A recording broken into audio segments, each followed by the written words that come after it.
Good morning my dear student. आज हम लोग मैन्युफैक्चरिंग प्रोसेस में लेक्चर सीरीज 57 को डिस्कस करेंगे।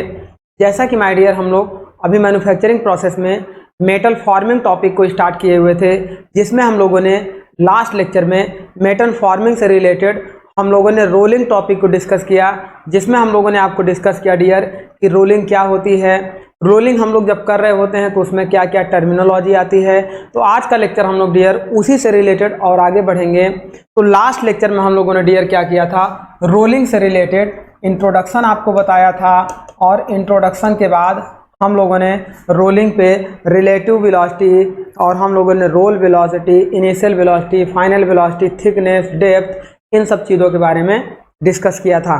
अब हम क्या करेंगे डियर, उसी से आगे बढ़ेंगे और फ्लैट रोलिंग पे रोलिंग मैकेनिज्म को समझते हैं कि रोलिंग मैकेनिज्म में फ्रिक्शन वगैरह क्या होते हैं, कैसे जनरेट होते हैं, कितने लगते हैं। देन हम लोग आपको न्यूट्रल प्लेन और न्यूट्रल पॉइंट पे भी अच्छे से डिस्कस करेंगे। तो सबसे पहले डियर रोलिंग में हम लोग आज डिस्कस करने चल रहे हैं रोलिंग हम लोग डिस्कस करने चल रहे हैं किसके लिए, for flat surface. Flat surface के लिए जब हम लोग रोलिंग करेंगे डियर, तो उस समय हम लोग मैकेनिज्म समझेंगे कि क्या क्या मैकेनिज्म होगा। तो यहाँ पे देखिए, सबसे पहले एक डायग्राम बनाते हैं। एक हम लोग यहाँ पे एक रोलर बनाते हैं और एक और रोलर बनाते हैं। देन आफ्टर ये हम लोग वर्क पीस लेते हैं। अब इस वर्क पीस को जब इन रोलर से हम लोग पास कराएंगे तो यहाँ पे ये वर्क पीस क्या होंगे, इस थिकनेस में बाहर आएंगे। इस तरीके से एक्चुअल डायग्राम इसका हम लोग बना देंगे। और ये रोलर आप देख रहे होंगे, ये आपको कुछ इस तरीके से सिलेंड्रिकल रोलर होंगे, और ये वर्कपीस आपका इतने विड्थ का। इस तरीके से ये रोलिंग प्रोसेस आपका कम होगा और ये ऐसे जाए। अब यहाँ पे बात करेंगे डियर कुछ इनके नॉमेनक्लेचर की। सपोज करिए कि रोलर का सेंटर यहाँ पे हो, इस रोलर का सेंटर यहाँ पे। अब ये रोल्स आपका क्लॉकवाइज घूमेगा, तब इस पे क्या करेगा, रोलिंग करेगा, और ये आपका एंटी क्लॉकवाइज घूमेगा तब रोलिंग। अब दोनों में हम क्या करेंगे डियर, देखिए ये रोलर यहाँ सेंटर से इतना और इतना कांटेक्ट कर रहा है, ये रोलर इतना और इतना कांटेक्ट कर रहा है। तो ये कांटेक्ट जो हो रहा है, इसे डियर हम लोग बोलते हैं आर्क ऑफ कांटेक्ट। अब यहाँ से देखिए जो एंगल बना रहा है इसे अल्फा एंगल बोलते हैं, और अल्फा हमारा क्या होता है, alpha is biting angle. Alpha हमारा क्या होता है डियर, बाइटिंग एंगल होता है। देन आफ्टर ये भी हमारा अल्फा होगा। अब अल्फा और अल्फा दोनों का सेम होगा और रोलर की वेलोसिटी भी दोनों की सेम होगी। यदि रोलर की वेलोसिटी वी आर हो जाए, that means V R is the velocity of rollers, velocity of rollers हो जाए, and V I is the initial velocity of या entering velocity of workpiece, initial velocity of workpiece, and V F आपका हो जाए final velocity of workpiece, entering और exit velocity. Suppose करिए इस direction में जब एंटर कर रहा था तो वो वी आई से एंटर करेगा, और यहाँ से जब एग्जिट करेगा वो वी एफ से एग्जिट करेगा। अब इसकी थिकनेस हमें रिड्यूस करनी थी। रोलिंग का मेन वर्क ही है कि वर्कपीस के क्रॉस सेक्शनल एरिया को रिड्यूस करना और लेंथ को इंक्रीज करना। तो जब क्रॉस सेक्शनल एरिया रिड्यूस होगा तो इसकी विड्थ आपकी जो है, इनिशियल विड्थ आपकी कांस्टेंट होगी फाइनल विड्थ से, लेकिन इनिशियल थिकनेस आपकी ये जो है dear, initial thickness T I आपकी ज़्यादा होगी और ये फाइनल थिकनेस टी एफ आपकी कम होगी, तभी ये आपका रोलिंग प्रोसेस कहलाएगा। अब इस रोलिंग प्रोसेस में ये आपका क्या होता है, यहाँ से लेके यहाँ तक ये जो आपका कांटेक्ट कर रहा है इसे हम बोलते हैं बाइटिंग। ये आपका रोल इतना बाइट कर रहा है, तभी ये मटेरियल आपका कंप्रेस होके आगे बढ़ रहा है। और ये दो तरीके का फोर्स लगाता है, पहला आपका कंप्रेसिव फोर्स और दूसरा शियर फोर्स लगाता है, तब मेटल आगे बढ़ता है। इसकी इनिशियल लेंथ यदि एल आई हो जाए और फाइनल लेंथ एल एफ हो जाए तो फाइनल लेंथ आपकी बढ़ जाती है, इनिशियल लेंथ आपकी कम रहती है। देन आफ्टर ये रोलिंग प्रोसेस हमारा कंप्लीट। अब इसमें लास्ट लेक्चर में डियर हमने आपको बताया था फ्रॉम कॉन्टिन्यूटी इक्वेशन से, देखिए हमने आपको डिस्कस किया था फ्रॉम कॉन्टिन्यूटी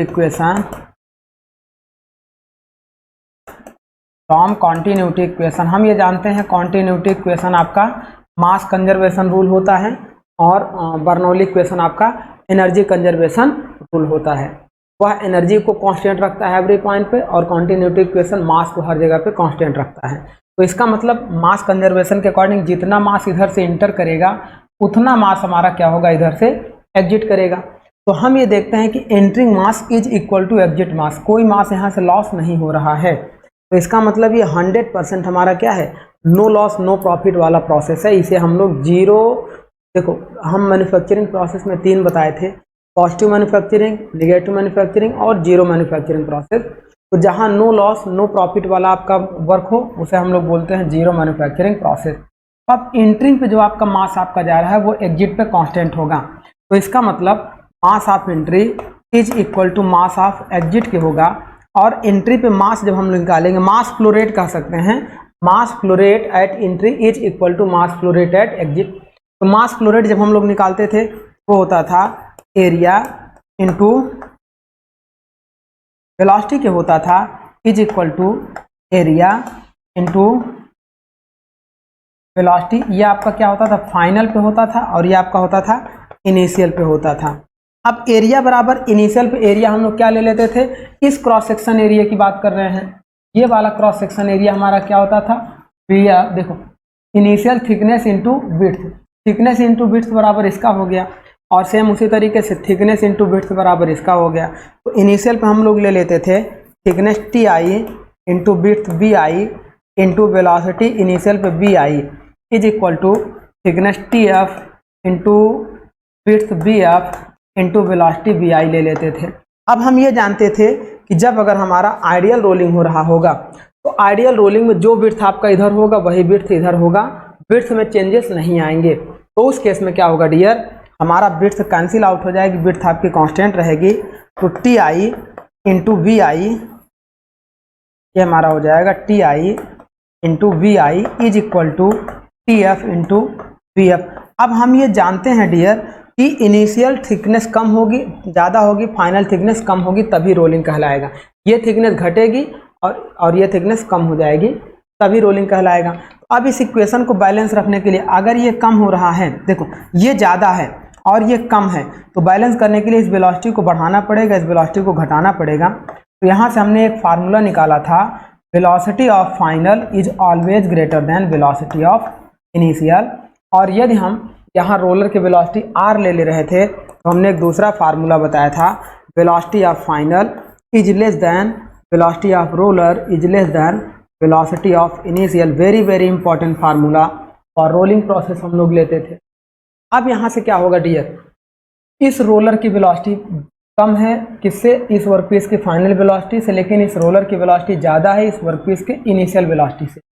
एक पॉइंट आपसे पूछा जाएगा डियर, एक पॉइंट आपसे पूछा जाएगा, एक पॉइंट आपसे पूछा जाएगा, neutral point. Neutral point, neutral point क्या होगा, ऐसा पॉइंट डियर देखिए, अब इसकी वेलोसिटी अगर घटते जाए एक ऐसा पॉइंट मिलेगा, यहाँ पे ऐसा पॉइंट मिलेगा जिस पॉइंट पर रोलर और वर्कपीस की फाइनल वेलोसिटी क्या होगी, सेम होगी।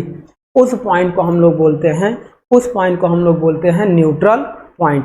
जब देखो इस डायरेक्शन में आओगे तो वेलोसिटी घटेगी और यहाँ पे क्या होगी, इसकी ज़्यादा है इसकी कम है तो इधर कम हो जाएगी, लेकिन घटते घटते एक ऐसा पॉइंट आएगा जिसपे रोलर और फाइनल वेलोसिटी आपकी क्या होगी, कांस्टेंट होगी। तो उसी पॉइंट को हम लोग बोलते हैं न्यूट्रल पॉइंट। और उस न्यूट्रल पॉइंट पे एक प्लेन अगर हम लोग ड्रा कर दें तो उस प्लेन को हम लोग बोलते हैं डियर न्यूट्रल प्लेन। यहाँ पे क्या होता है देखिए, in rolling process, in rolling process the point in which velocity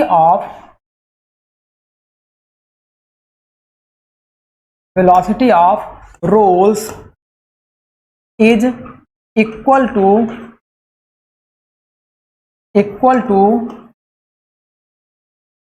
velocity of final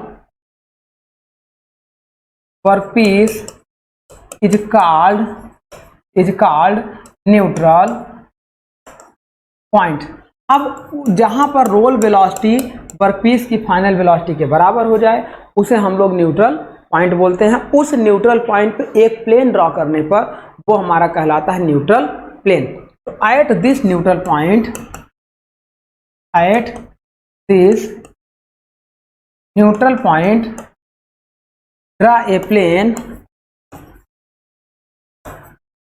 and that plane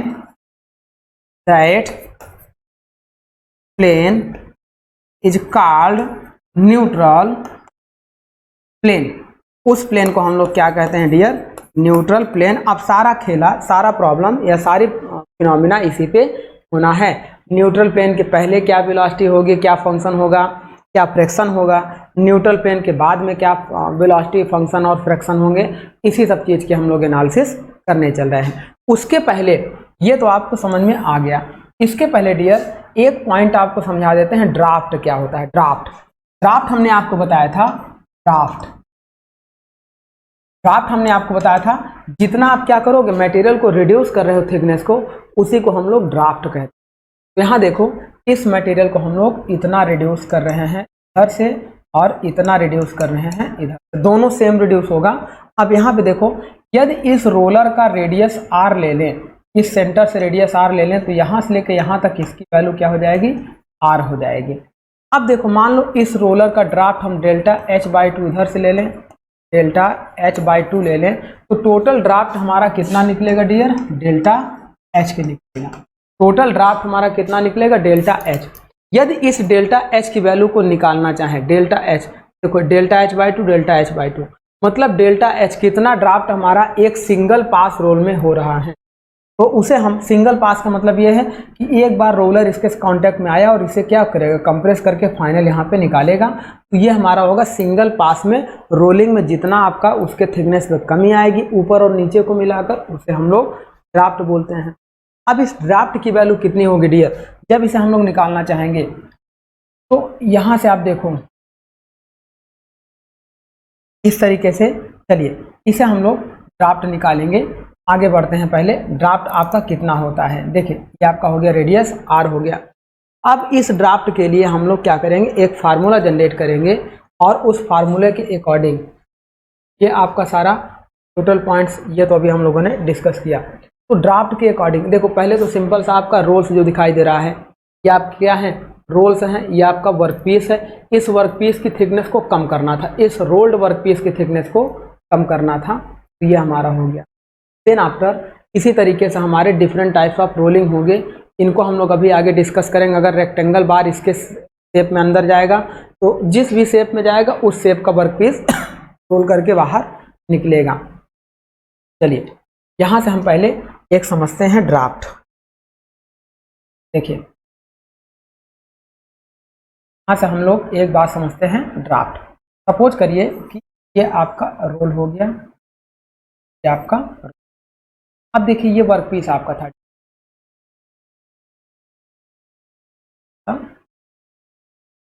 ये आपका वर्कपीस। अब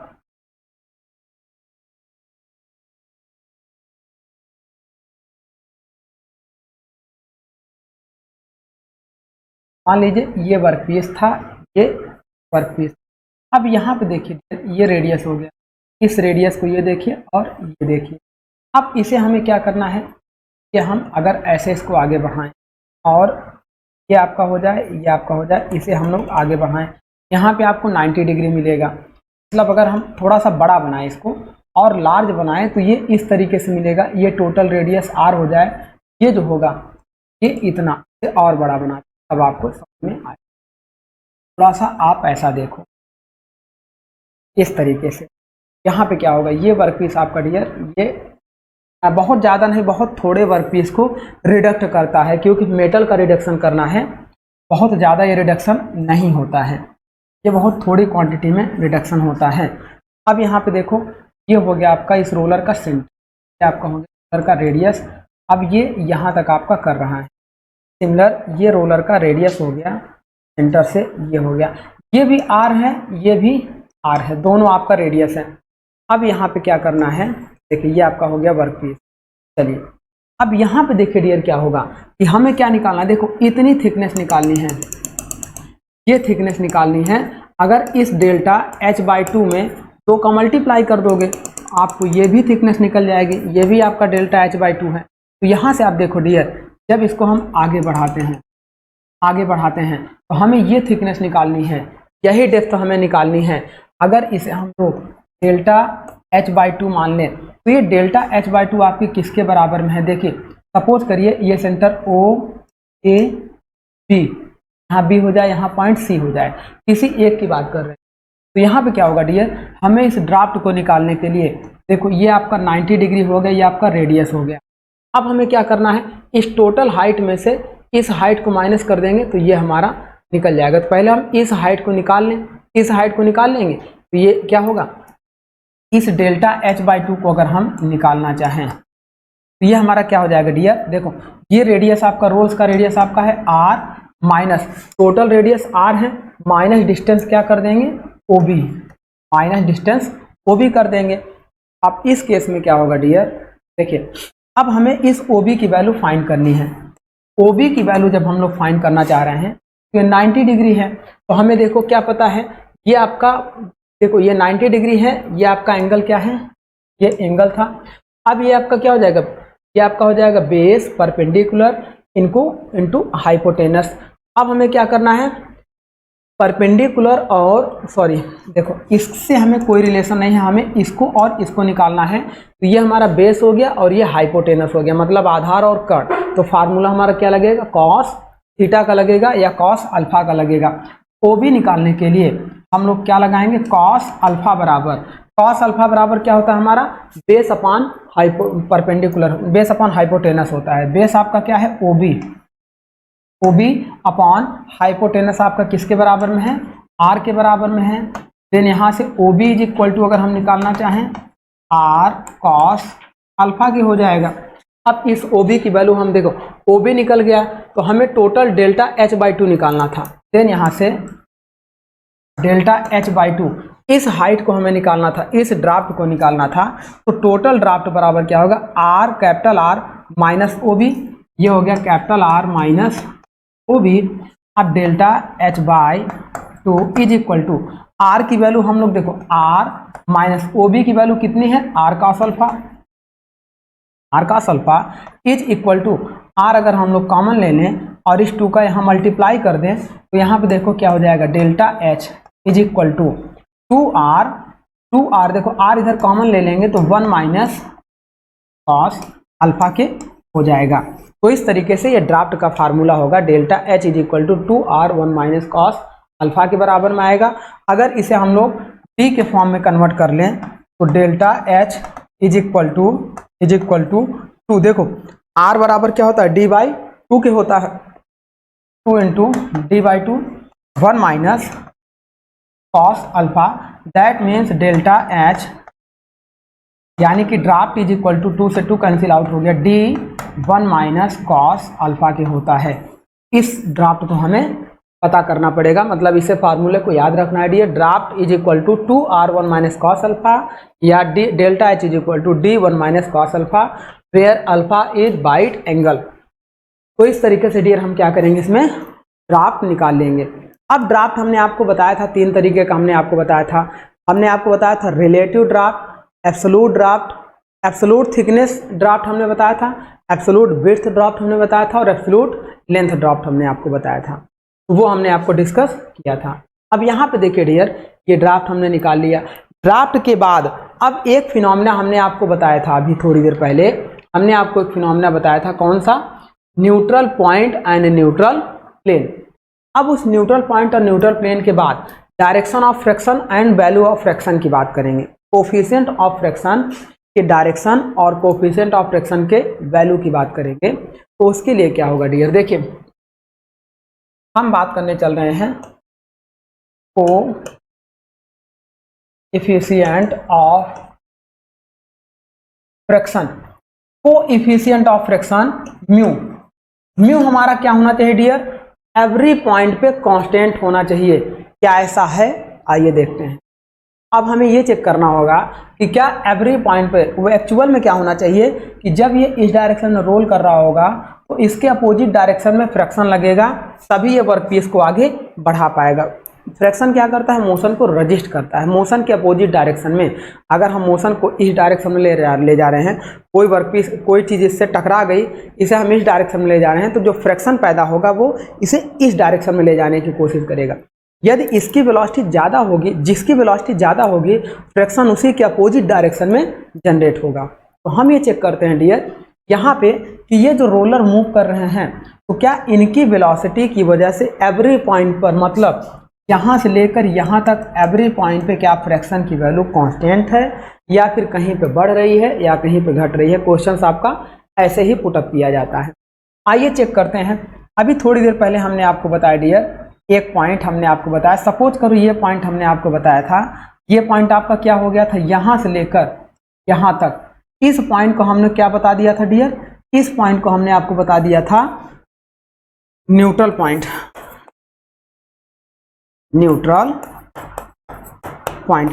अब देखो इस न्यूट्रल पॉइंट पे आगे पीछे की बात करते हैं। देखो हमने ये तो हमें पता है, अभी आप न्यूट्रल पॉइंट को अगर आप हटाओ, इसे हम हटाते हैं, इस पॉइंट को हम लोग डिलीट करते हैं, इस पूरे पॉइंट को हम लोग डिलीट करते हैं। देन आफ्टर हम लोग एक इंपॉर्टेंट फिनोमिना की बात करने चल रहे हैं, क्योंकि क्वेश्चन आपका वहां से भी पुटअप किया जा सकता है। आपसे पूछ लिया जाए कि क्या क्वेश्चंस में फिर इस रोलर्स के एवरी पॉइंट पर फ्रैक्शन की वैल्यू कांस्टेंट रहेगी। मान लो इंटर पर फ्रैक्शन आपका, मान लीजिए कि आपका पूछ लिया जाए ऐसे, आपका चलिए अब मान लीजिए आपसे पूछ लिया जाए कि इंटर पे आपकी फ्रैक्शन μ1 हो और एग्जिट पे μ2 हो और यहाँ पर न्यूट्रल प्लेन पे μ3 हो, तो क्वेश्चन आपका दे दिया जाए, पॉइंट ए दे दिया जाए, द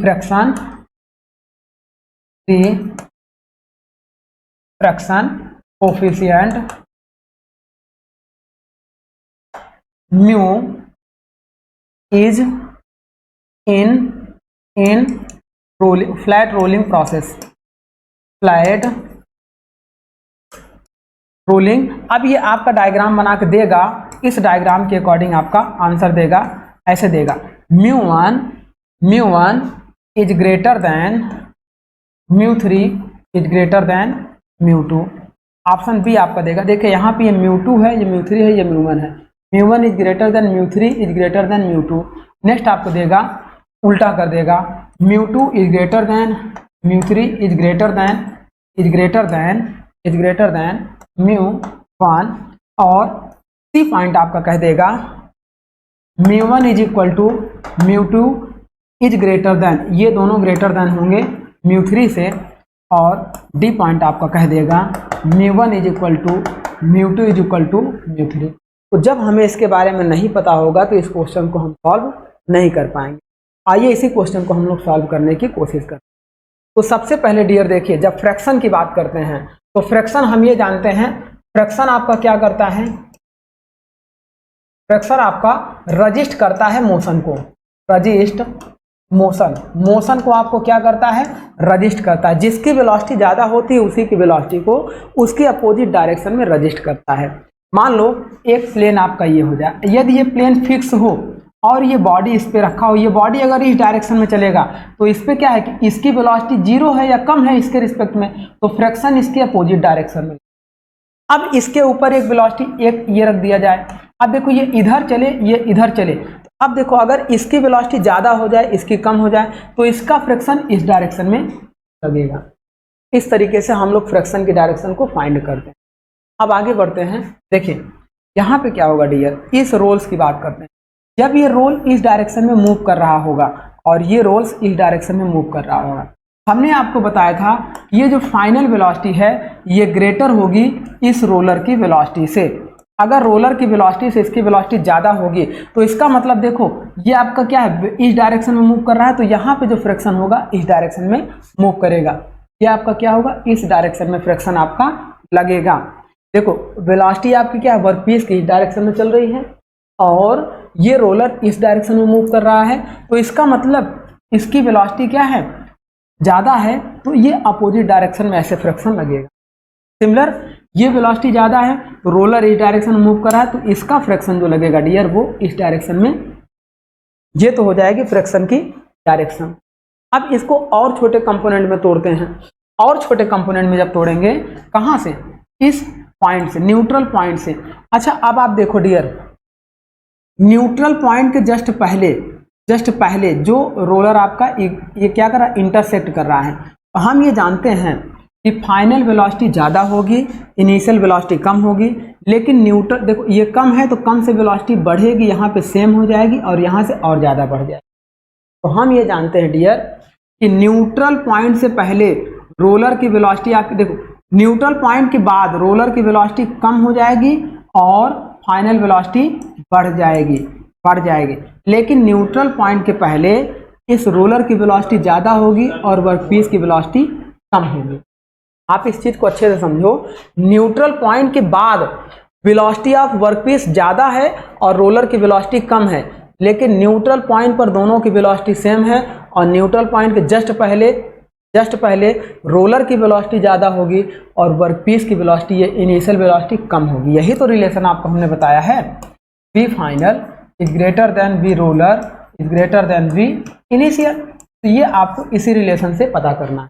अब देखो जिस न्यूट्रल पॉइंट की बात कर रहे हैं, इस न्यूट्रल पॉइंट के पहले आ जाओ। न्यूट्रल पॉइंट के पहले आओगे तो रोलर की वेलोसिटी ज़्यादा होगी और रोलर इस डायरेक्शन में मूव करेगा, रोलर का फ्रिक्शन इस डायरेक्शन में लगेगा। रोलर का देखो न्यूट्रल पॉइंट के पहले रोलर अगर क्लॉकवाइज घूम रहा है, देखो ये इधर घूम रहा है तो इसका फ्रिक्शन इधर लगेगा। यहाँ पे देखो न्यूट्रल पॉइंट के पहले ये रोलर इस डायरेक्शन में घूम रहा है तो इसका फ्रिक्शन इस डायरेक्शन में लगेगा, घर्षण इस डायरेक्शन में। अब बात करते हैं न्यूट्रल पॉइंट के पहले वर्कपीस की बात करते हैं। वर्कपीस इस डायरेक्शन में जा रहा है, इस डायरेक्शन में जा रहा है। अब देखो वर्कपीस इस डायरेक्शन में जा रहा है तो इसका फ्रिक्शन इस डायरेक्शन में लगेगा, वर्कपीस इस डायरेक्शन में जा रहा है तो फ्रिक्शन इस डायरेक्शन में। चलो न्यूट्रल पॉइंट के बाद की बात कर लेते हैं। न्यूट्रल पॉइंट के बाद आपका क्या होगा डियर, देखो न्यूट्रल पॉइंट के बाद क्या होगा, न्यूट्रल पॉइंट के बाद वर्कपीस की फाइनल वेलोसिटी ज़्यादा होगी और वर्कपीस यानी कि वर्कपीस इस डायरेक्शन में जा रहा है तो फ्रिक्शन आपका इस डायरेक्शन में लगेगा। और देखो वर्कपीस का फ्रिक्शन ज़्यादा होगा, इसका मतलब रोलर का फ्रिक्शन कम होगा, तो रोलर इस डायरेक्शन में मूव करेगा, फ्रिक्शन इस डायरेक्शन में, फ्रिक्शन आपका इस डायरेक्शन में ऐसे लगेगा। तो ये इस तरीके से इसके टर्मिनोलॉजी ऑफ फ्रिक्शन हम लोग समझेंगे। अब यहाँ से अभी एक क्वेश्चन आपका होता है। देखिए क्वेश्चन यही होगा कि सबसे पहले ये समझो कि जब फ्रिक्शन उसी को रजिस्ट करेगा जिसकी वेलोसिटी ज़्यादा होगी, जिसकी वेलोसिटी ज़्यादा होगी।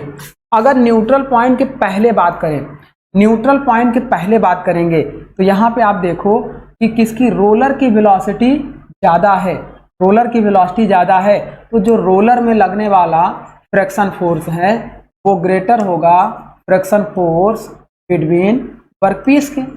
अब उसके बाद हम बात करेंगे कि यहाँ पर देखो इस पर क्या है कि वर्कपीस की वेलोसिटी ज़्यादा है, तो यहाँ पर mu workpiece is greater then, यहाँ म्यू वर्कपीस की वेलोसिटी ज़्यादा है तो वर्कपीस के बीच लगने वाला जो फ्रिक्शन है वो आपका क्या होगा, वो ज़्यादा होगा रोल्स के बीच लगने वाले फ्रिक्शन के। तो मतलब हम कह सकते हैं म्यू रोल्स।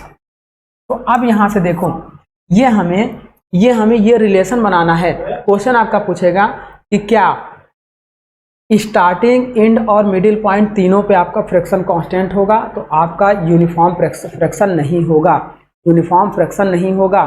यहाँ पे आपका फ्रिक्शन क्या होगा, यहाँ पे क्या होगा, अलग होगा। इसके पहले फ्रिक्शन की वैल्यू अलग होगी, इसके बाद की वैल्यू फ्रिक्शन की अलग होगी। अब कितनी होगी वो डिपेंड करेगा उसके मटेरियल की सरफेस और इस रोल्स की स्पीड पर और इसकी थिकनेस कितना रिडक्ट कर रहे हैं, देन आफ्टर ये कितनी स्पीड से बाहर जा रहा है। तो हम ये वाला आंसर कभी नहीं देंगे डियर। ये जो डी वाला आंसर है, डी वाला आंसर हमारा क्या हो जाएगा, नेग्लेक्ट हो। अब यहाँ पे क्या होगा कि सबसे ज़्यादा आपकी फाइनल वेलोसिटी जा रही है, ये फाइनल वेलोसिटी बहुत तेज़ी से जा रही है, तो इसका मतलब हम अगर आइडियल केस में जूम करें तो जो μ3 यहाँ पे, चलो यहाँ पे कौन सा फ्रैक्शन हमने लिया था, मान लो ये हमने लिया था μ1, ये μ3, ये μ2, तो हम इसे μ2 की बात करें तो μ2 आपका क्या होगा, सबसे ज़्यादा होगा। अब μ2 सबसे ज़्यादा होगा, ये इधर से घटते घटते यहाँ कम हो जाएगा, फिर इधर फ्रैक्शन की वैल्यू बढ़ेगी और इधर बढ़ जाएगी, तो μ2 ग्रेटर होगा, उससे कम आपका μ1 होगा और उससे कम आपका क्या होगा, μ3 होगा। तो इस तरीके से आपका आंसर होगा आइडियल रोलिंग के लिए। सबसे ज़्यादा क्या होगा, यहाँ पे फ्रैक्शन होगा, उससे कम यहाँ पे, फिर यहाँ पे। तो इस तरीके से ये हम इसको आंसर दे सकते हैं। चलिए, ये था हमारा डियर फ्रैक्शन से रिलेटेड मतलब पॉइंट। अब आगे बढ़ते हैं, इसी से रिलेटेड और आगे पॉइंट्स को हम लोग डिस्कस करें। तो फ्रैक्शन आपका क्या कर रहा था, उस मोशन को रजिस्ट कर रहा था, जिस वजह से वर्कपीस को आगे ले जाने में पॉसिबिलिटी मिल रही थी। अदरवाइज वर्कपीस रोल नहीं हो पाता, वहाँ पे क्या होता, स्लिप मिलती। अगर यहाँ पे क्या है, फ्रैक्शन की वैल्यू कम हो जाए, फ्रैक्शन की वैल्यू कम हो जाए, वहाँ पे हमें क्या मिलेगा डियर, स्लिप मिलेगा। वहाँ पे हमें क्या मिलेगा, स्लिप मिलेगा। अब ये जो स्लिप मिलेगी वो दो तरीके की स्लिप मिलेगी। पहली स्लिप क्या होगी, देखो ये रोल से एक ही जगह पे मूव करता रहे, ये वर्कपीस पीछे की ओर खिसकना शुरू करे। जब ये रोल दबाए तो वर्कपीस पीछे की ओर खिसकना शुरू करे। दूसरी स्लिप क्या होगी, ये रोल दबाए, वर्कपीस आगे की ओर खिसकना शुरू करे। अगर फ्रैक्शन मिलेगा तो प्रॉपर तरीके से कंप्रेस करके इसको आगे बढ़ाएगा, नहीं मिलेगा तो ये वर्कपीस क्या होगा, पीछे की ओर भागना शुरू करेगा। जब ये दबाएगा तो ये पीछे की ओर भागना शुरू करेगा, या जब ये दबाएगा तो ये आगे की ओर भागना शुरू करेगा। तो यानी कि हमें यहाँ पे दो स्लिप मिलेगी। जब पीछे की ओर जाएगा तो उसे हम लोग बोलेंगे बैकवर्ड स्लिप, और जब आगे की ओर जाएगा तो उसे हम लोग बोलेंगे फॉरवर्ड स्लिप। तो यहाँ पे डियर दो तरीके की स्लिप मिलेगी। फर्स्ट आपकी क्या मिलेगी, बैकवर्ड स्लिप, बैकवर्ड स्लिप, और सेकंड आपको मिलेगी डियर फॉरवर्ड स्लिप। अब यहाँ पे देखिए डियर, बैकवर्ड स्लिप और फॉरवर्ड स्लिप आपकी क्या होगी, ड्यू टू वेलोसिटी। फ्रैक्शन कम है तो वेलोसिटी की वजह से ही तो स्लिप मिल रही है। अगर हम बात करें बैकवर्ड स्लिप की, बैकवर्ड स्लिप, यदि हम बात करें बैकवर्ड स्लिप की, backward slip is the ratio of, देखो बैकवर्ड स्लिप किसकी वजह से आ रहा है, इस रोल की वेलोसिटी अपॉन, देखो रोल की वेलोसिटी यहाँ पे क्या है, ज़्यादा है, तो difference between velocity upon roll velocity into 100 is called backward slip. ये चीज़ ध्यान में रखना कि देखो अब यहाँ पे क्या है, इस वर्कपीस की इनिशियल वेलोसिटी कम है, रोल्स की वेलोसिटी ज़्यादा है, फ्रैक्शन की वैल्यू अगर कम हो जाए तो ये स्लिप करना शुरू करेगा। तो जो वेलोसिटी डिफरेंस आएगा डियर, वो रोल्स की वेलोसिटी माइनस इनिशियल वेलोसिटी आएगा। तो जो रोल्स की वेलोसिटी आएगी बैकवर्ड के लिए, velocity of rolls minus velocity of initial upon velocity of rolls रहेगा। इस चीज़ को ध्यान में देना कि वेलोसिटी ऑफ रोल्स से ही स्लिप आ रही है, इनटू 100 कर देंगे तो ये आपका निकल जाएगा डियर बैकवर्ड। ये फार्मूला आपको याद रखना, ये फार्मूला आपको याद रखना। नेक्स्ट बात कर रहे हैं डियर फॉरवर्ड स्लिप की। देखो ये वर्कपीस आगे की ओर नहीं बढ़ने देगा। अब उस केस में देखो आगे की ओर बढ़ेगा लेकिन स्लिप होगी, तो ये हमारा क्या है, अब की बार वेलोसिटी किसकी किसकी होगी, रोल्स और फाइनल वेलोसिटी के बीच का जो स्लिप आएगा उसकी हम बात कर रहे हैं। तो इस केस में देखो ये क्या हो रहा है, फाइनल वेलोसिटी ज़्यादा है, रोल्स की वेलोसिटी कम है। अब जब वेलोसिटी डिफरेंस की बात करेंगे तो डिफरेंस बिटवीन वेलोसिटी यानी कि final velocity minus roll velocity upon roll velocity, क्योंकि स्लिप आपकी रोल्स की वजह से आ रही है। ये आपका क्या आएगा डियर, जब हम बात करेंगे सेकेंड पॉइंट फॉरवर्ड स्लिप। तो फॉरवर्ड स्लिप आपकी क्या होगी डियर, ये होगी आपकी final velocity minus roll velocity upon में हमेशा रोल वेलोसिटी रहेगी। ये आपको बार बार ध्यान में रखना है कि रोल वेलोसिटी से ही आपका स्लिप हो रहा है, into 100 is called forward slip. तो ये दोनों फार्मूले आपके लिए इंपॉर्टेंट हैं, इसको आपको याद रखना। तो इस तरीके से माय डियर ये हमारा क्या हो गया, important terminology of important terminology of rolling process. अब हम लोग इसके आगे बढ़ते हैं और इसके क्लासिफिकेशन की बात करते हैं, इसके वर्किंग की बात करते हैं। वर्किंग तो अभी हम लोग समझ रहे हैं, तो वर्किंग प्रिंसिपल, क्लासिफिकेशन के वर्किंग की बात करते हैं। देन आफ्टर इस रोलिंग से होने वाले डिफेक्ट को हम लोग पढ़ेंगे। चलिए डियर, अब हम लोग स्टार्ट करते हैं different types of rolling process. अब हम लोग स्टार्ट करते हैं different types of rolling process. यहाँ पे देखो डियर, हम लोग टॉपिक अपना स्टार्ट करने चल रहे थे वेरियस रोलिंग टेक्निक। कितने टाइप से हम लोग क्या करते हैं, मेटल को रोल करते हैं। तो रोल करने के लिए डियर हम लोग क्या करते हैं, देखो ये सारे टाइप्स यूज करते हैं। फर्स्ट आपका होता है ring rolling on the basis of material shape. जिस मटेरियल की रोलिंग कर रहे हैं वह जिस शेप में रोल होकर निकलेगा या जिस शेप में उसे रोल के उसकी थिकनेस को कम करेंगे, उस शेप के अकॉर्डिंग इसको हम लोग डिसाइड किए। तो ये हमारा क्या होगा, फर्स्ट आपका होगा रिंग रोलिंग, सेकंड आपका पढ़ेंगे हम लोग सीट रोलिंग, थर्ड हम लोग पढ़ेंगे रोल फॉर्मिंग, फोर्थ में हम लोग पढ़ेंगे रोल बेंडिंग। बेंड मतलब हम लोग रोलर लगा के वर्कपीस को बेंड कराएंगे। देन शेप रोलिंग, जिस शेप में हम लोग कन्वर्ट करना चाहेंगे, comma pack rolling, comma thread rolling, जो हम लोग सैफ्ट वगैरह पे थ्रेड को परफॉर्म करते हैं। तो थ्रेड परफॉर्म करने के लिए हम लोग कुछ अदर प्रोसेस भी यूज करते हैं और साथ में हम लोग रोलिंग प्रोसेस से भी थ्रेड को बना लेते हैं। चलिए डाई एंड पंच पे भी बनाते हैं, डाई पे भी बनाते हैं, टैप एंड डाई पे थ्रेड काटते हैं, लेथ मशीन पे भी थ्रेड काटते हैं। लेकिन यहाँ पे हम लोग क्या करेंगे, दो रोल्स लेंगे, उन रोल्स में थ्रेड बनी होगी, उन्हीं थ्रेड में एक रॉड को हम लोग क्या करेंगे, इंटर कराएंगे और उस रॉड को भी मूव कराते हुए आगे बढ़ाएंगे। जो थ्रेड आपकी रोल्स में बनी होंगी वही थ्रेड आपकी शाफ्ट में जनरेट हो जाएगी। इसे हम लोग बोलेंगे थ्रेड रोलिंग प्रोसेस। नेक्स्ट हम लोग पढ़ेंगे manufacturing of gears bye rolling, और नेक्स्ट हम लोग पढ़ेंगे रोलिंग पियर्सिंग या रोल पियर्सिंग। तो इतने टाइप के हम लोग क्लासिफिकेशन को डिस्कस करेंगे रोलिंग प्रोसेस में। चलिए अब हम स्टार्ट करते हैं रिंग रोलिंग। रिंग रोलिंग क्या होगा डियर, देखिए जिस शेप का हमारा वर्कपीस होगा, जैसे आप देखिए इस शेप का हमारा वर्कपीस है, इसमें देखिए एक रोल्स हमारा इधर लगा है, एक रोल्स हमारा इधर लगा है। इन रोल्स के बीच में देखो, दो रोल्स के बीच में रिंग टाइप के, अब आप इसे आप क्या समझोगे, आप एक fly wheel, hollow fly wheel भी समझ सकते हो। तो इसके हम थिकनेस को कम करना चाह रहे थे। यहाँ पे देखिए इसकी थिकनेस डियर इतनी है और यहाँ देखिए इसकी थिकनेस रिड्यूस करके हमने इतनी कर दिया। अब इसकी थिकनेस को रिड्यूस करेंगे तो डायमीटर बढ़ेगा। तो किसी भी रिंग शेप के वर्कपीस की थिकनेस को रिड्यूस करके उसके डायमीटर को, इंटरनल डायमीटर को बढ़ाने के लिए हम लोग रिंग रोलिंग प्रोसेस का यूज करते हैं। इस प्रोसेस में इसकी जो विड्थ है डियर, इसकी विड्थ एक्चुअल में तो कांस्टेंट होनी चाहिए, लेकिन थोड़ी सी इंक्रीज कर जाती है। देखिए एक रोलर आपका इधर लगा है, एक रोलर आपका इधर लगा है, ये आपके क्या है, मेन रोल्स होंगे। ये मेन रोल्स आपके क्या करेंगे, इस वर्कपीस को घुमाएंगे डियर। जब ये रोल्स आपको देखो, ये रोल्स आपका इस डायरेक्शन में घूमेगा तो वर्कपीस को क्या करेगा, इस डायरेक्शन में घुमाएगा। अगर ये क्लॉकवाइज घूमेगा तो वर्कपीस को एंटी क्लॉकवाइज घुमाएगा। देन आपका एक राउंडिंग रोल लगा होगा और एक आइडलर रोल लगा होगा। आइडलर रोल क्या करता है, इसको सपोर्ट करता है, और राउंडिंग रोल आपका क्या करेगा, इस पे प्रेशर फोर्स अप्लाई करके रोलिंग करेगा। और इंगेज रोल आपके दो लगे होंगे डियर, ताकि क्या होंगे, ये वर्कपीस इधर उधर खिसक ना पाए। ये दो रोल्स आप देख रहे हैं, ये इस तरीके के रोल्स, इस पे क्या है, ये ऐसे रोटेट करेंगे, ये ऐसे, ये मान लो ये क्लॉकवाइज होगा तो ये एंटी क्लॉकवाइज रोटेट करेगा, ताकि इस वर्कपीस को देखो, अगर ये इस डायरेक्शन में रोटेट करेगा तो ये इस तरह से रोटेट करेगा। इसका रोटेशन तो आप निकाल सकते हो कि एक क्लॉकवाइज होगा तो एक एंटी क्लॉकवाइज होगा, फिर एक क्लॉकवाइज होगा। अब इस तरीके से इस पे क्या होगा डियर, ये हमारा इसके थिकनेस को रिड्यूस किया जाएगा। ऐसे रोलिंग प्रोसेस को हम लोग रिंग रोलिंग प्रोसेस। अब इसमें देखिए क्या होगा dear, ring rolls are used for tube rolling and ring rolling. इस रोल में हम लोग क्या करते हैं, ट्यूब टाइप के वर्कपीस या रिंग टाइप के वर्कपीस के इंटरनल डायमीटर को इंक्रीज करने और थिकनेस को डिक्रीज करने के लिए यूज करते हैं।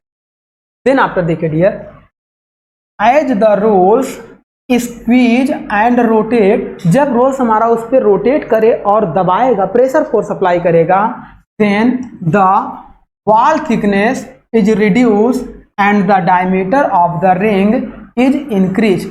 उसकी वॉल थिकनेस को रिड्यूस करेगा और उसके डायमीटर को इंक्रीज करेगा। तो ये हमारा होगा रिंग रोलिंग। देन आफ्टर देखिए डियर, नेक्स्ट पॉइंट क्या है, shaped of rolls can be used to produce a wide variety of cross section profile. तो इसका मतलब क्या है, रिंग रोल में ध्यान दीजिएगा डियर, ये जो हमारा वर्कपीस का देखो थिकनेस है, वर्कपीस का जो विड्थ है, इस विड्थ से हैवी विड्थ, हैवी इसकी विड्थ आपकी क्या है, लार्जर है। विड्थ ऑफ रोल, या इसे हम width of roll is always greater than width of workpiece. इसका मतलब रिंग रोल में width of roll is always greater than width of workpiece को रखेंगे।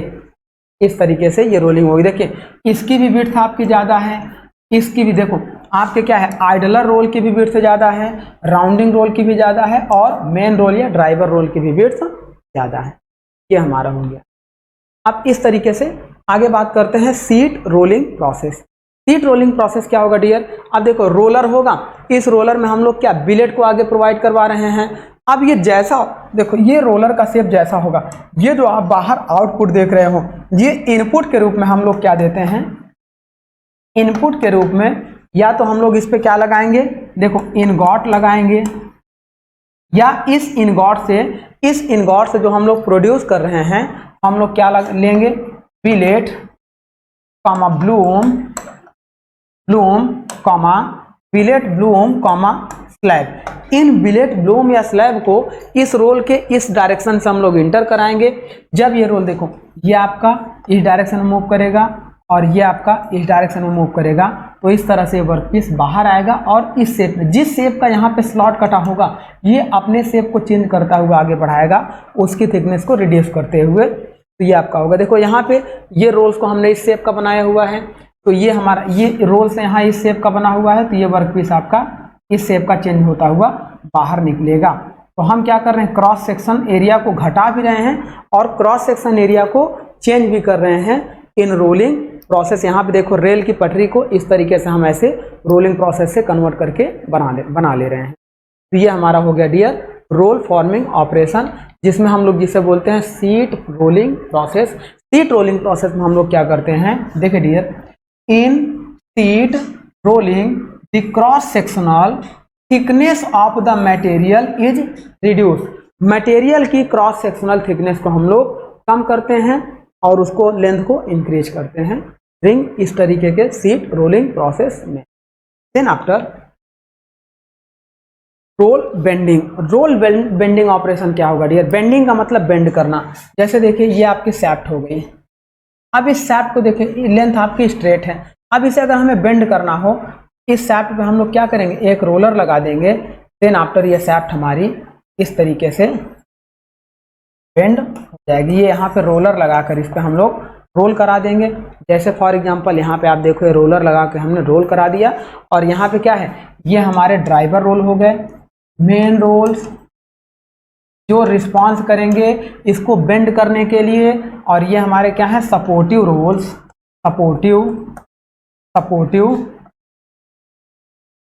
Support roles. ये हमारे हो गए डियर दो सपोर्ट रोल होंगे ताकि ये वर्कपीस बाहर ना आने पाए, और ये हमारे मेन रोल हो गए। रोल अगर क्लॉकवाइज घूमेगा, ये हमारे क्या हो गए, ये वर्कपीस हो गए। पहले वर्कपीस हमारा किस शेप में था, पहले वर्कपीस हमारा एक स्ट्रेट शेप में था। देन आफ्टर रोल्स लगाकर इसको हमने बेंड कर दिया। तो ऐसे रोलिंग प्रोसेस को डियर हम लोग बोलते हैं बेंड रोल। बेंड रोल में क्या होगा देखिए, नेक्स्ट हम लोग करेंगे शेप रोल। शेप रोल का मतलब क्या है डियर, कि देखो ये रोल का शेप था, वर्कपीस आपका ऐसा था, रोल से हम लोग पास करा के देखो वर्कपीस के क्रॉस सेक्शन को हम लोग कुछ इस तरीके से चेंज करते हुए आगे बढ़ाएंगे। वो डिपेंड करेगा इस रोल के ऊपर। मतलब देखो अगर वर्कपीस इस क्रॉस सेक्शन में था, अब ये वाले क्रॉस सेक्शन को अगर हम लोग रोल्स में गुजारें और रोल हमारा कैसा हो, रोल हमारा कुछ इस शेप का हो, इस शेप का हो, और ये ऐसे रोटेट करे, तो जो वर्कपीस है ये वर्कपीस आपका फाइनली किस शेप में निकलेगा डियर, वो इस शेप में कुछ इसकी थिकनेस है। तो ये देखो वर्कपीस आपका इस शेप में, ये इस शेप में वर्कपीस आपका कुछ थिकनेस को लेकर ऐसे, ये कुछ थिकनेस को लेकर ऐसे बाहर आएगा, तो इस शेप में कन्वर्ट हो रहा है। यह रिस्पॉन्सिबल है इस रोल की शेप की वजह से। तो ये हमारा हो गया डियर कौन सा shape, roll shape.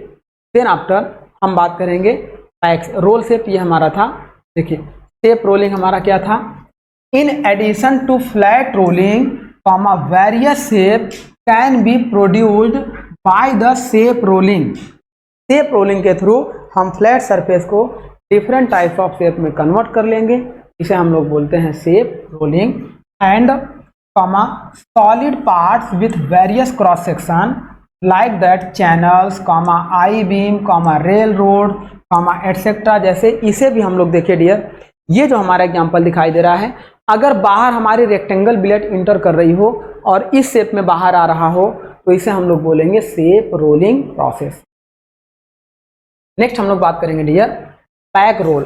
Pack roll का मतलब क्या है कि देखिए इस तरीके से हमारी रोलिंग होगी। देखिए इसको कंप्रेस करके एक साथ पैक कर दे रहा है, इसे हम लोग बोलेंगे पैक रोल, कई सारे वर्कपीस को रखकर। जैसे एक देखिए, pack rolling involve hot rolling multiple sheet of material at once comma such as aluminium foil. Aluminium foil की अगर मल्टीपल शीट को हम लोग लें, देखिए sheet 1 comma sheet 2 comma sheet 3, नहीं यहाँ देखिए ये एक शीट ये हो गई, एक शीट ये हो गई, एक शीट ये हो गई, एक शीट ये हो गई। इन शीट को हम लोग रखें डियर और रोल्स से पास कराएं तो ये सारी एक साथ कंबाइन होकर बाहर निकलेंगी, इसे हम लोग बोलते हैं पैक।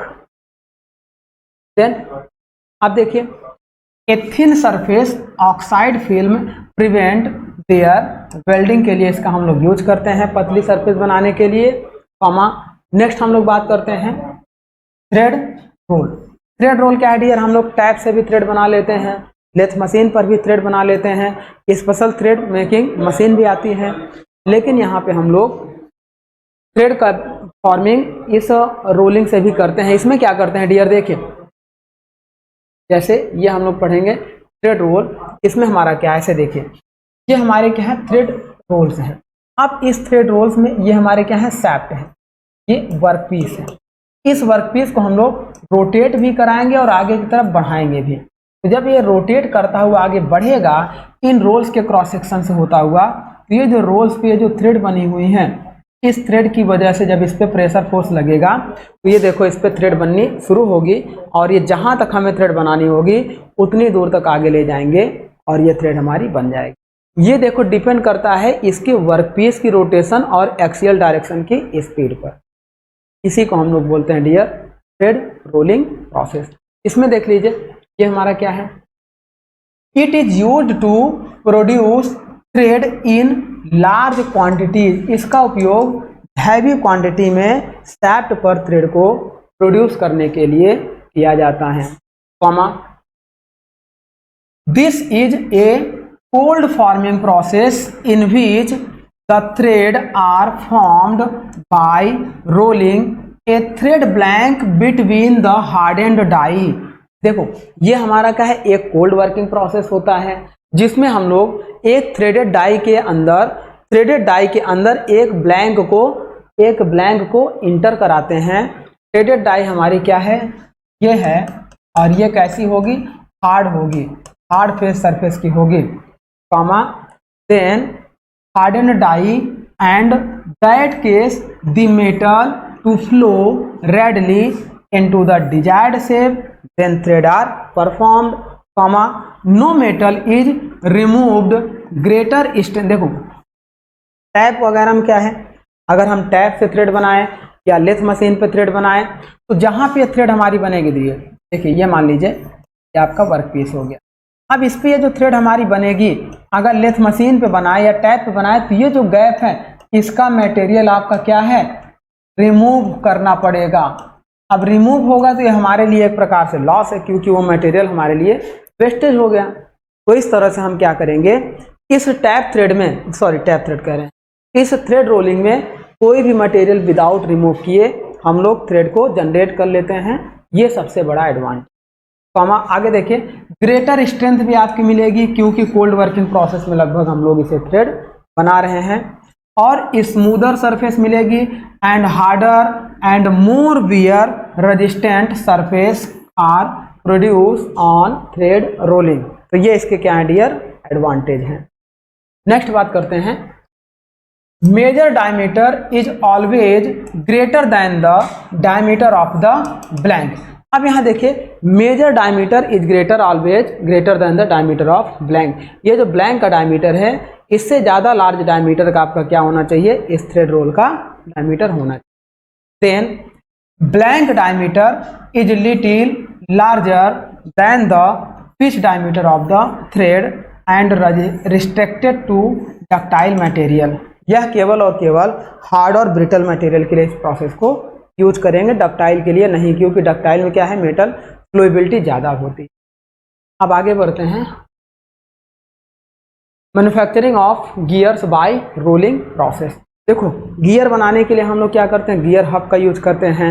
हम लोग लेथ मशीन पर भी गियर को काट करके कर लेते हैं। हॉर्निंग कह रहे हैं, मिलिंग मशीन पर भी हम लोग गियर बनाते हैं।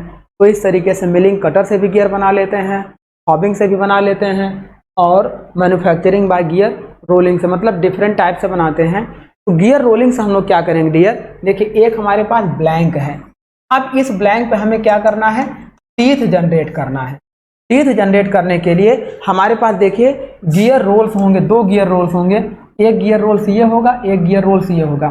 तो जब ये क्या होंगे डियर, ये रोटेट करेगा इस डायरेक्शन में, तो धीरे धीरे देखो ये मटेरियल इस पर कट करेगा, फिर ये मटेरियल इस पे कट करेगा, ये मटेरियल इस पे कट करेगा, ये वाला इस पे कट करेगा। इस तरीके से ऐसे कट होते होते ये कट जब यहाँ पे हो जाएगा तो यहाँ पे ये टीथ ऐसे जनरेट हो जाएंगे। ये जब कट हो जाएगा ये ऐसे टीथ आपके इस पे,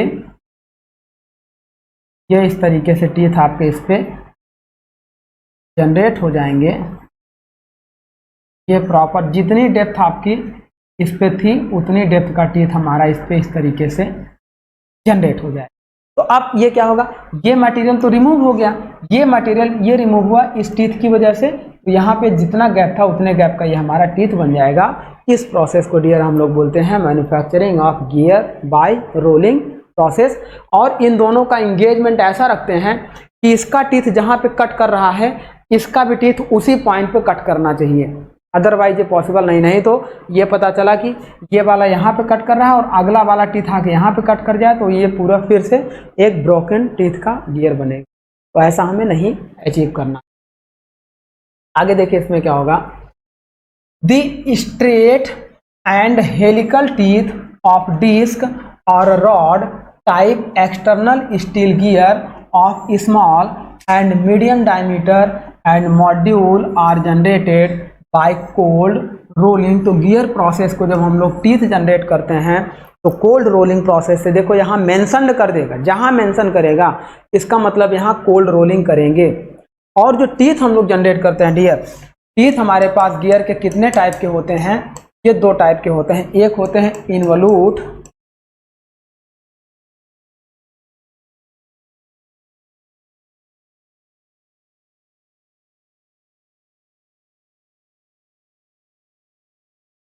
एक हमारे पास होते हैं इन्वॉल्यूट प्रोफाइल टीथ होते हैं, और एक हमारे पास होते हैं साइक्लॉइडल प्रोफाइल टीथ होते हैं। इन्वॉल्यूट प्रोफाइल को हम लोग क्या करेंगे, इस पे बनाना थोड़ा सा हमारे लिए टफ होगा। इस पे हम लोग देखो किसको बनाएंगे, स्ट्रेट हेलिकल टीथ हम लोग इस पे बनाते हैं। जैसे देखो साइक्लॉइडल भी बना लेंगे, इन्वॉल्यूट भी बना लेंगे। इन्वॉल्यूट का मतलब ये है कि ये टीथ आपका कुछ इस तरीके से होगा, इस पे अंडरकट, ये अंडरकट पहले से बना देंगे ताकि अगला टीथ आएगा तो स्मूथली इस पे कट करेगा। साइक्लॉइडल आपका क्या होता है, इस तरीके से टीथ बनाते हैं, तो अगला टीथ जब आता है इंगेज करता है तो इस पे यहाँ पे अंडरकट देना शुरू करता है। तो इस तरीके से यह टीथ आपका क्या होता है, कटिंग बनाने लगता है और धीरे धीरे सॉफ्ट वाइब्रेशन को भी प्रोड्यूस करता है।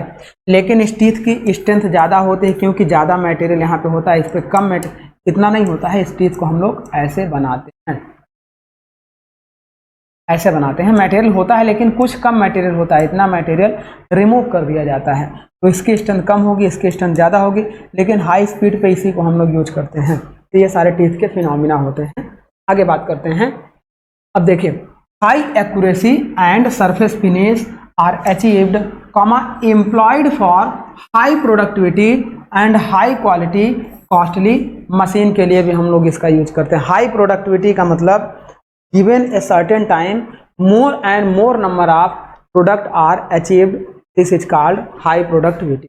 प्रोडक्शन एंड प्रोडक्टिविटी क्या होती है, 1 घंटे में एक आदमी ने 10 वर्क पीस बनाया, दूसरे आदमी ने उसी मशीन पर 1 घंटे में 12 वर्क पीस बनाया।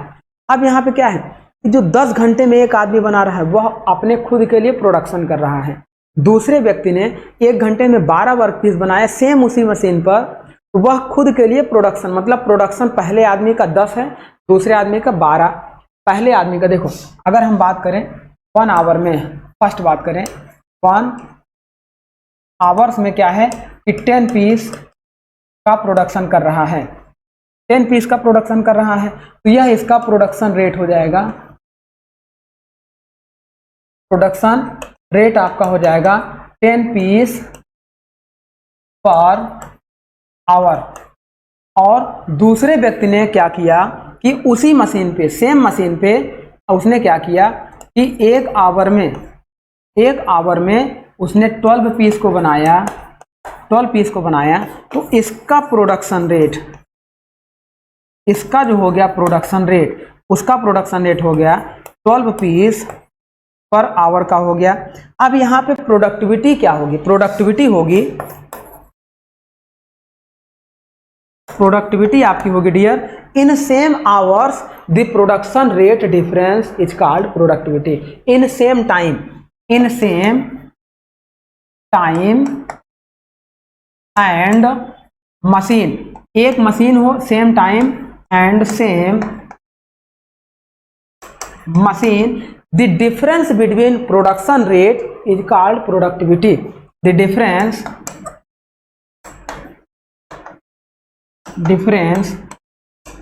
बिटवीन प्रोडक्शन रेट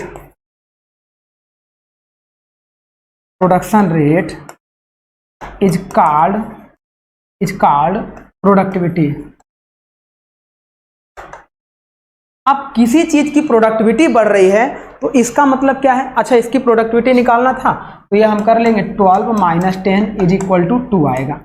अगर कोई उसी मशीन पे आकर 1 घंटे में 15 पीस बना दे तो हमारी प्रोडक्टिविटी और बढ़ जाएगी, हमारी कॉस्ट तो उतनी ही जा रही है, 1 घंटे की पेमेंट उतनी ही जा रही है, मशीन को 1 घंटे का चार्ज उतना ही देना पड़ रहा है, तो इस तरीके से प्रोडक्टिविटी बढ़ जाएगी। तो जितनी ज़्यादा प्रोडक्टिविटी बढ़ेगी उतना ही हमारे लिए प्रॉफिटेबल वर्क होता है। तो यहाँ पे देखिए डियर, गियर मैन्युफैक्चरिंग प्रोसेस में जब हम लोग टीथ बनाते हैं तो ये प्रोडक्टिविटी को बढ़ाता है। Comma, larger size gear are formed by hot rolling and then finished by machining. देखो अगर स्मॉलर साइज बनाना हो, small and medium size gear के लिए हम लोग कोल्ड वर्किंग प्रोसेस से टीथ को परफॉर्म कर लेंगे। लेकिन डियर लार्जर साइज का अगर गियर हमें बनाना है, बड़े साइज के गियर बनाने हैं, तो गियर को हम लोग क्या करेंगे, हॉट रोलिंग से, यानी कि ब्लैंक को गर्म करेंगे upper above recrystallization temperature, then rolling process apply करेंगे। देन आफ्टर उस पर जब सरफेस फिनिश अच्छी नहीं मिलेगी क्योंकि हॉट वर्किंग है, तो उसे हम लोग मशीनिंग करके फिनिश कर लेंगे, देन हमारा वर्क पीस तैयार हो जाएगा।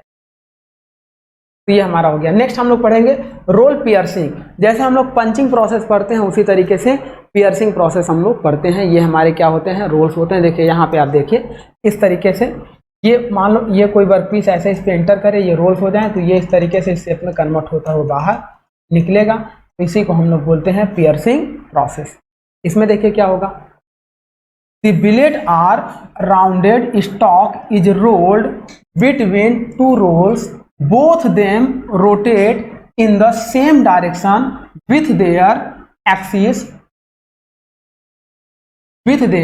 axis and angle of 4.5 to 6.5 degree are called roll piercing। मतलब एक रोल बिलेट को 2 रोल्स के बीच में हम लोग रोटेट कराएंगे और एंगल ऑफ हमारा कितना होगा 4.5 to 6.5 degree and these rolls have a central cylindrical portion with the side strip tapering। ये रोल्स हमारे क्या होंगे, देखो इस तरीके से ये हमारे हैं, ये रोल्स हो गए। अब ये रोल्स आपके देखो साइड टेपरिंग होंगे और सिलेंड्रिकल शेप के होंगे। यहाँ पे देखो ये टेपरिंग है, ये देखो ये टेपरिंग है और साइड टेपरिंग है और सिलेंड्रिकल शेप के होंगे। देन आफ्टर आपका क्या होगा, slightly, there are 2 small side rolls which help in guiding the metal, जो मेटल को आपको क्या करेंगे, गाइड करने में हेल्प करेगा। मेटल आपका किस डायरेक्शन में कितना फ्लो करना है, इधर जाके कैसे फ्लो करना है। देन आफ्टर हमारा क्या होगा dear, then after because of the angle at which, देखो एंगल यही है, यही एंगल की बात हो रही है, ये जो एंगल आपका है या ये एंगल की जो बात हो रही है, तो ये हमारे कितने होंगे 4.5 टू 6.5 डिग्री होगा। देन आफ्टर अब देखिए because of the angle at which the roll meet the metal, metal से हमारा क्या करेगा, मीट करेगा rolls, and then it get an addition to a rotary motion and an additional axis advance which bring the metal into a roll, जो metal को एक roll cross section में change करेगा, comma this cross section rolling action makes a cracks at the centre of the metal which then easily pierced and given a cylindrical shape by the central piercing cross section। यहाँ पे एक mandrill लगा देंगे। अब जब metal को इस direction में आगे बढ़ाएंगे तो ये जो वर्क पीस आपका है वो क्या होगा, इस तरीके से ऐसे बाहर जाएगा और बाहर जाके एक सिलेंड्रिकल हॉलो वर्क पीस को प्रोड्यूस करेगा, जिसे हम लोग क्या बोलते हैं डियर, पियर्सिंग प्रोसेस बोलते हैं। ये हमारा होता है पियर्सिंग प्रोसेस। इसी तरीके से पंचिंग होगा, पंचिंग में हम लोग क्या करेंगे, होल बनाते हैं। ये था हमारा डियर। अब देखिए आगे हम क्या करेंगे, आगे हमारा जो लेक्चर होगा डियर वो क्लस्टर मिल से रिलेटेड होगा। क्लस्टर मिल का मतलब क्या होगा, जैसे सिंगल हाई रोल मतलब 2 high roll, 2 high non reversing roll, 2 high reversing roll and non reversing roll and 3 high rolls, 4 high roll and cluster roll and planetary roll and tandem roll, tandem mill जो हमारी होगी। Then हम लोग camber पढ़ेंगे, फिर उसके बाद हम लोग रोलिंग के डिफेक्ट्स को पढ़ेंगे। तो नेक्स्ट लेक्चर में हम लोग क्या करेंगे डियर, इन्हीं सारे रोलिंग प्रॉपर्टीज को मतलब रोलिंग डिफेक्ट्स को हम लोग पढ़ेंगे, और रोलिंग कुछ हमारी जो बची हुई है जो हम लोगों ने डिस्कस करेंगे, कौन कौन सा, प्लानेटरी एंड क्लस्टर टाइप या मिल टाइप रोलिंग के बारे में अच्छे से डिस्कस करेंगे। तो आई होप डियर जितनी चीज़ें हमने आपको रोलिंग प्रोसेस से रिलेटेड जो फार्मूले वगैरह ड्राइव्ड कराया, जो हमने फार्मूले बताया कि ये इंपॉर्टेंट है, ये फार्मूले डायरेक्ट एक नंबर में क्वेश्चंस आ जाते हैं ऑब्जेक्टिव में, तो उन सब चीज़ों को आपको याद करके अच्छे से जाना होगा एग्जाम देने के लिए। तो चलिए माय डियर आज का लेक्चर हम लोग यहीं पे स्टॉप करते हैं। Thank you my dear.